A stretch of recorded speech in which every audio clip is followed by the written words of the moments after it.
The vice president is getting savaged after tweeting this, quote, "Because of the bipartisan infrastructure law, America is moving again." That's what infrastructure is all about, getting people moving. Well, bad timing.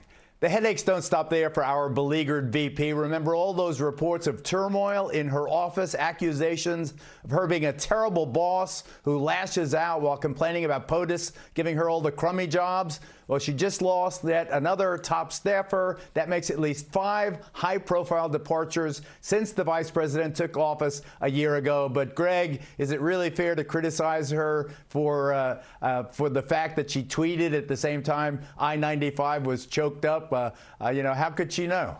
It's so unfair. I guess watch TV. It's so unfair, these attacks. We all know this is born from a Republican's sexual frustration and their obsession with her husband's feet. And I want to know, where is AOC? Why isn't she defending her from these sexist attacks? Look, Kamala is at this place in her career where she's going to sink or swim. And unfortunately, there are no lifeguards at the pool wanting to help her. And I'm talking about her allies, because that error that you talk about was easily prevented. It would not have occurred if there was somebody on her side who just cared a little bit enough to watch out for her. But nobody even bothers to watch out for her. It says a lot about how they feel about her.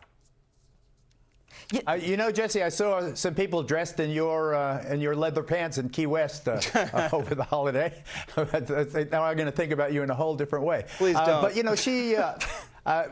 How can you blame Kamala Harris for Virginia's incompetence with snow and ice on I-95? They get all concerned. They get a half an inch of snow. The whole thing shuts down, and then they forget all about it when the sun comes out. That's not Kamala Harris's fault. No, but her tweets, her fault. She's the type of person that would order a round of kamikazes on the anniversary of Pearl Harbor, Geraldo. Oh, my God. That's who she is. She's the kind of person that would ask you, hey, how your father's doing? Your father's been dead for 10 years. Well, that's Joe Biden. She wears white to a wedding. Her phone probably goes off during funerals. You know, if she ever, Geraldo, said the market's doing really great, I would sell. I would sell right then. If she ever said, you know, go out there and break a leg, I would actually think about maybe the fact that I would break my leg. Geraldo, she went to Vietnam during the Afghanistan crisis. She hired child actors to make herself look more authentic. And then my own personal favorite, she was charging an electric car, and she goes, wow, you don't smell any gas. I mean, Lorne Michaels, wake up. You have a skit every Saturday night with this woman right there. It sells itself. Just use her. I would watch. But Dana, isn't Jesse exactly the case of this woman being targeted, the vice president of the United States being targeted now? Well, look, so she is the vice president of the United States, the first woman to be that. She is going to be a target. That's going to be the way it is. She just doesn't need to make it so easy. I think that, one, Twitter is stupid.